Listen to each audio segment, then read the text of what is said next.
بسم اللہ الرحمن الرحیم. Welcome to my YouTube channel. ناظرین کرام، حضرت حسن رضی اللہ تعالیٰ عنہ سے مروی ہے، فرماتے ہیں کہ بنی اسرائیل میں ایک فاحشہ عورت تھی جس کے پاس حسن کا تہائی حصہ تھا. جب تک 100 دینار نہ لے لیتی کسی کو اپنے پاس نہ آنے دیتی. اسے ایک عابد نے دیکھا اور اس پر عاشق ہو گیا اور محنت مزدوری کر کے جیسے تیسے کر کے 100 دینار جمع کیے. اس عورت کے پاس آیا اور کہا، تیرا حسن مجھے بھاگ گیا تھا، میں نے محنت مزدوری کر کے 100 دینار جمع کر لیے ہیں. اس نے کہا، لے آؤ. وہ شخص اس کے یہاں پہنچا. اس کا ایک سونے کا تخت تھا جس پر وہ بیٹھا کرتی تھی. اسے بھی اپنے پاس بلایا. جب عابد آمادہ ہوا اور اس کے پاس جا بیٹھا تو ناگہاں اسے اللہ تعالیٰ کے سامنے قیامت کے دن کھڑا ہونا یاد آ گیا اور فوراً اس کے بلند پر ریشہ طاری ہو گیا.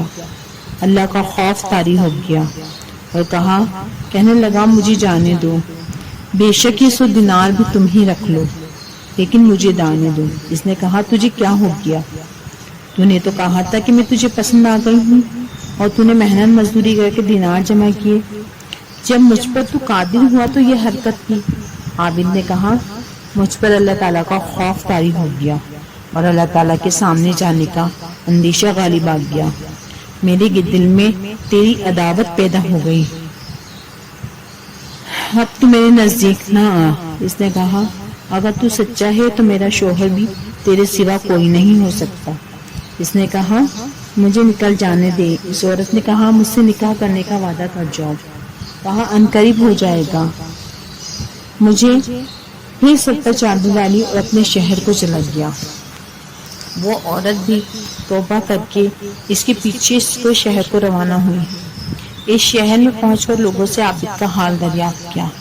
لوگوں نے اسے بتایا کہ فلاں جگہ وہ رہتا ہے.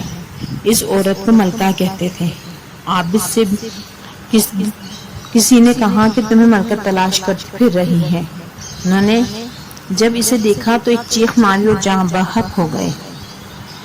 وہ عورت ناامید ہو گئی. پھر اس نے کہا، یہ تو مر ہی گئے، ان کا کوئی رشتہ دار بھی ہے؟